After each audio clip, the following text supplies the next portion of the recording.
Sir আমরা যেটা দেখলাম যে পাকিস্তানের পক্ষ থেকে মানে একেবারে প্রত্যাঘাত বলা চলে যে ড্রোন হামলা করছে এবং সেই হামলাকে রুখে দিল ভারত।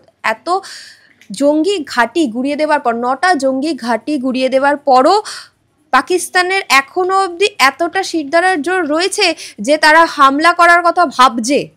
না, প্রশ্নটা হচ্ছে পাকিস্তানের সরকার, জঙ্গি, আইএসআই সবাই মিলেমিশে একটাই সংগঠন। আচ্ছা, জঙ্গিবাদটা না করলে ওদের পয়সা কামাই হবে না।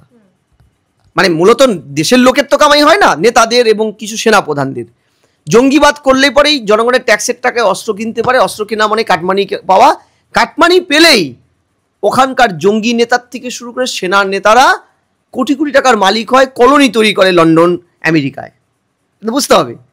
এই যে আপনি দেখছেন ফুস করে 2-4টা ড্রোন মারছে, ভারত অব্দি পৌঁছতেই পারে না হয়তো কয়েকটা। সুদর্শন, ভারতের ডিফেন্স সিস্টেম প্রচন্ড স্ট্রং। এটাও কারণ ওদের দেশের মানুষকে বোঝানো যে ওরা ব্যর্থ স্টেট নয়, পাকিস্তান নয়, ওরা পাকিস্তান আছে। আমি আপনাকে পরিষ্কার বলছি যে যে দেশের প্রধানমন্ত্রী একটা চ্যানেলে বলছেন বসে যে আপনার দেশ তো 5টা ভারতের 5টা রাফাইল ফেলেছেন, তখন তাকে বলতে হচ্ছে আমি সোশ্যাল মিডিয়ায় দেখলাম আমার দেশ 5টা ইয়ে পাঠিয়েছে। এটা কোনো সাধারণ মানুষ বলেনি, ওখানকার বলেছে ওখানকার রাষ্ট্রপ্রধান। এইটা পাকিস্তান। দেখুন পাকিস্তানের এই যে হিজবুল, জাইসে মোহাম্মদ, তারপরে লস্করে তৈবা, এই যে নামগুলো, এরা কারা? এরা মূলত পাকিস্তানের মাটিটাকে ব্যবহার করে জাতীয় আন্তর্জাতিক স্তরে জঙ্গিবাদটাকে নিয়ে ব্যবসা করে। নাথিং। ওরা কোনো মুসলিম মানুষের জন্য কিছু করে না। তাহলে পরে মুসলিমরা ওখানে না খেয়ে মরতো না। তা না হলে পাক অকুপাইড কাশ্মীরে মুসলিমরা পড়াশোনা করার অধিকারটা পেত, কলেজ বিশ্ববিদ্যালয় করতো। ওরা কোনো মুসলিমের কথাই বলে না। আপনাকে আমি পরিষ্কার বলছি, এই ধর্মীয় মৌলবাদীরা যে ধর্মের নাম করে মৌলবাদটাকে চালায়, তারা সেই ধর্মের মানুষকে ভালোবাসে না, সেই ধর্মটা পড়ে না, এটাকে ইউজ করে। এই যে আপনি বলছেন সালাউদ্দিন, সৈয়দ সালাউদ্দিন, দেখুন কত কোয়ালিফাইড লোক। কোয়ালিফাইড বলেই মানুষকে বিভ্রান্ত করতে জেনে শুনে এই সব জায়গায় গেছে। নিজে শ্রীনগর থেকে এমএসসি পাস করেছেন, হাই স্কুল মাস্টার ছিলেন, 78-এ ভোটে দাঁড়িয়েছিলেন, ভোটে হেরে গেছেন। তারপরে তিনি চাকরি ছেড়ে দিয়ে জঙ্গিবাদী তৈরি করেন হিজবুল মুজাহিদ্দিন আর কোয়ালিশন অফ জিহাদিস্ট গ্রুপ, যারা মূলত এই ধরুন আইএসআইয়ের ইয়ে নিয়ে সমর্থন নিয়ে ওরা ব্রেন ওয়াশ করে কাশ্মীর থেকে ছেলে মেয়েদের নিত। আজকে এরা কেন কাশ্মীরে হামলাটা করলো? কাশ্মীরে হামলা কি শুধু হিন্দুদের মারার জন্য করেছে? একদম নয়। এখানে একটা কৌশল ছিল। হিন্দু মেয়েদের সিঁদুর দেখে দেখে হত্যা করা হয়েছে, বিকজ ভারতে যেন একটা কমিউনাল টেনশন তৈরি হয়। ফার্স্ট উদ্দেশ্য। সেকেন্ড উদ্দেশ্য কি ছিল? আরও ভয়ানক। পাকিস্তানের মানে কাশ্মীরে আফটার 370 উইথড্র, সেখানে আমি আপনাকে বলি সব থেকে জনবহুল যে জায়গাটা, disturbing part of the Kashmir, south Kashmir, যেখানে এই ঘটনাটা হলো, 93 লক্ষ থেকে 97 লক্ষ লোক সংখ্যা। সেখানে লাস্ট ইয়ারে 2,37,00,000 ট্যুরিস্ট গেছে। অর্থাৎ একটা কাশ্মীরি লোক পিছু 2.5 জন করে ট্যুরিস্ট গেছে। How it is possible? কলকাতায় 2 থেকে 3 কোটি লোক, এখানে যদি 6 কোটি ট্যুরিস্ট আসে, কলকাতার লোকের তো খাওয়ার অভাব ঘুচে যাবে খাওয়ার অভাব। একটা মানুষ 2.5 জনকে সার্ভ করছে, কত উপার্জন ভাবুন। এতেই সালাউদ্দিনদের,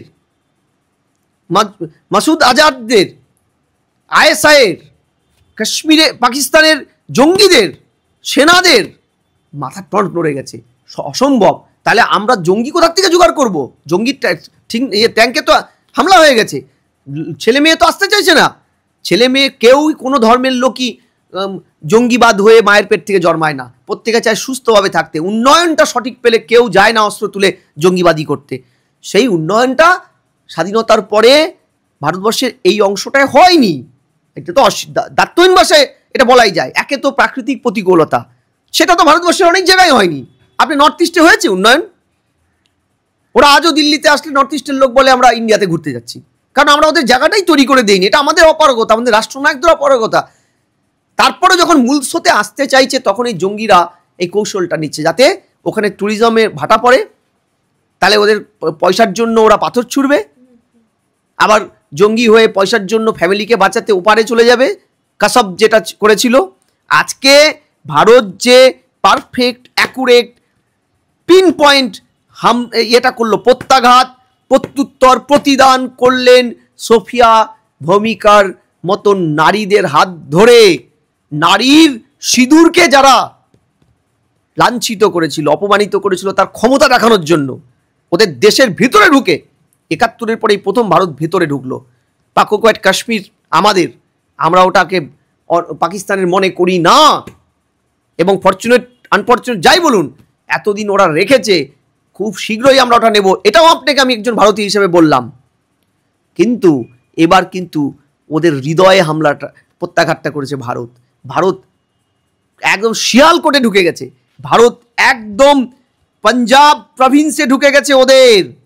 এই পাঞ্জাব প্রভিন্সে ঢুকে ওরা কিন্তু একদম সাংঘাতিকভাবে পাক সেনার কোমর ভেঙে দিয়েছে, ওদের আত্মা, অন্তরাত্মাকে তছনছ করে দিয়েছে। তাই ওরা এই যে ফুসফাস করে ড্রোন মারছে, তার লাভ কি? যুদ্ধ করতে পারবেন হুজুর? ওরে আপনার তো দুদিনের খাওয়ার পয়সা নেই, স্টক কালকে 6% আরও 6 সূচক নেমে গেছে, আটার দাম 1000 টাকা, আলু পেঁয়াজ ডিম টিমের কথা ছেড়েই দিলাম, গৃহযুদ্ধ লাগলো বলে। ওদিকে বালুচ আজকে হামলা করে, পাক কনভয়ের পরে হামলা করে 17 জনকে শরীর সমাধি করে দিয়েছে। বাঁচবেন তো? যুদ্ধ করবেন? কোন যুদ্ধ? সেনা নিয়ে? সেনা তো পালাচ্ছে, সেনা তো রিজাইন দিয়ে পালাচ্ছে। হ্যাঁ, আর মুনিরের কথা বিশ্বাস করেন না। ওনার আগের যিনি ছিলেন পারভেজ মুশারফ, প্রয়াত পারভেজ মুশারফ, তিনিও ডক্ট্রিন অফ নেসেসিটি আইনের কাজে লাগিয়ে নওয়াজ শরীফ, জনগণের ভোটে জিতে আসা নওয়াজ শরীফকে না জানিয়েই কার্গিল যুদ্ধ শুরু করে দিয়েছিল। চীন কি কোনোভাবে সাহায্য করবে পাকিস্তানকে? দেখুন, চীন 145% এই মুহূর্তে ট্যাক্সের চাপে আছে। ভারতের ভূখণ্ডটায় একটা বিস্তীর্ণ বাজার চীন খোয়াতে পারে। তাহলে চীন কিন্তু কালকে খুব রয়েস হয়ে উত্তর দিয়েছে, দেখবেন। তুরস্ক অস্ত্র পাঠিয়েছে পাকিস্তানের উদ্দেশ্যে, কিন্তু চীন কিন্তু রয়েস হয়ে তার বন্ধু দেশের পাশে সরাসরি দাঁড়ায়নি, রয়েস হয়ে উত্তর দিয়ে সম্প্রীতির বার্তাটা দিয়েছে। চীন জানে, চীন একটা পাক্কা ব্যবসায়ী, তিনি জানেন পাকিস্তানে যা সরকার চলছে তাতে পাকিস্তানের সাথে বন্ধুত্ব করা আর শত্রু করার দুটোই একই রকম। দুদিন পর পরই চীনের নাগরিকদেরকে পাকিস্তানে গুলি করে মারা হয়, চীনের শ্রমিকদের যারা ওখানে কাজ করতে গিয়েছে, বিভিন্ন সোর্সে চীনের প্রজেক্টের রক্ষণাবেক্ষণ গুলি করে মারে। জঙ্গিদের আবার কি কোনো আছে, সেন্স আছে? ফলে ভারতের স্থিতাবস্থার বাজারটা তার দরকার। ভারত এখন পৃথিবীর 5ম বৃহত্তম অর্থনীতি, খুব শীঘ্রই সেটা 4র্থ 3য়তে উঠে আসবে। ফলে এই বাজারটা চীন দখল করতে না পারলে অন্য দেশ দখল করবে। আমেরিকা আগ্রাসীভাবে এশিয়ায় ঢুকে পড়েছে, ভারতের চোখ দিয়ে বাংলাদেশকে দেখছে। এটা চীনের স্ট্র্যাটেজিক্যালি একটা সাংঘাতিক থ্রেট। ফলে দেখবেন এই জায়গায় কিন্তু স্পষ্টত চীন এমন একটা জিনিস প্লে করবে। আর দ্বিতীয়, ভারত তার পররাষ্ট্র নীতিতে কিন্তু চেইন ডিপ্লোমেসি কাজ করিয়েছে।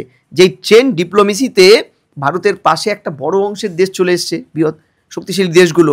আর চীনের মতো দেশ যারা এখনও ভারতের কাছে থ্রেট হতে পারে এই যুদ্ধ লাগলে বা এই প্রত্যাঘাতের পরে, তাই চীনকে প্রতিহত করতে, নিউট্রালাইজ করতে কিন্তু একের পর এক ইউকের সাথে প্রোগ্রেসিভ মুসলিম কান্ট্রিগুলো, সৌদি আরব, আমির শাহী, কাতার, এরা প্রোগ্রেসিভ, এরা মুসলিম কান্ট্রি, কিন্তু এরা পাকিস্তান বা বাংলাদেশকে পছন্দ করে না। কারণ পাকিস্তান বাংলাদেশ ইসলাম ধর্মের ভুল ব্যাখ্যা করে নিয়ে ইসলামকে জঙ্গিবাদের সমতুল্য প্রমাণ করে দিয়েছে জগতের কাছে। এটা ইসলামের ক্ষতি হচ্ছে, ওরা জানে। তাই ভারতের পাশে ওরাও আছে। চীনকে নিউট্রালাইজ করার জায়গাটাও ভারত তৈরি করে ফেলেছে। এই জায়গাটা অ্যানাদার নেশনের সাপেক্ষে চীনকে কিন্তু একটা ডিপ্লোম্যাটিক এফোর্টেই ভারত আটকে রেখেছে, বা আগামীতেও পারবে। ফলে আপনি একদম পরিষ্কার জানুন, এই প্রত্যাঘাতের পরে পাকিস্তানের ডিএনএর সন্তান যারা Bangladesh, I mean to say north east, আমাদের ইস্টের যে যারা খুব লাফালাফি করছিল কদিন ধরে, না ওরা সোশ্যাল মিডিয়াতেই থাক, কারণ বাইরে বেরোলে তো কাঠের ধরুন ট্যাঙ্কার নিয়ে ঢুকবে আমাদের এখানে, ঠিক আছে? তাদের আরেক হুজুর ইউনিস সাহেব কিন্তু চুপসে গেছেন, ঠিক আছে? চুপসে গেছেন। উনি জানেন নেক্সট টু নেক্সট ওদিকে সিঁদুরের করতে গিয়ে এদিকে যদি ভারত একটা ইঁদুরও ছেড়ে দেয় তাহলে কিন্তু বাংলাদেশ থাকবে না মানচিত্রে।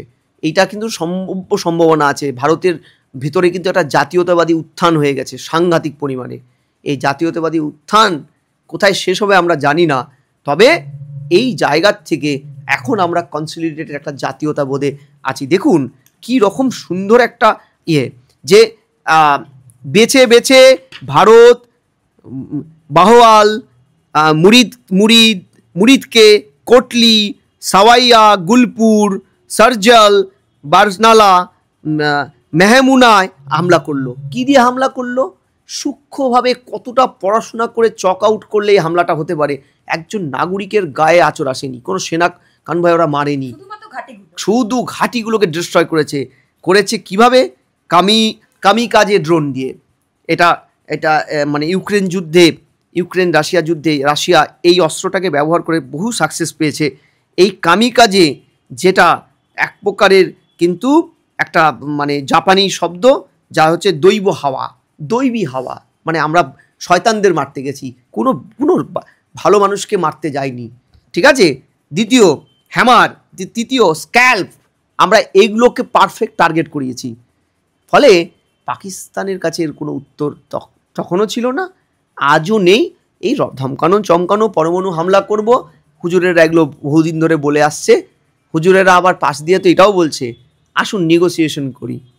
কিন্তু মনে রাখতে হবে অটল বিহারী বাজপেয়ীও চেষ্টা করেছিলেন বাসে করে ওই পাকিস্তানে যেতে চেষ্টা করেছিলেন, একটা সৌহার্দ্যের একটা আপসী ভাইচারার দেশ তৈরি করতে, দুটো দেশকে, দুই ভাইকে।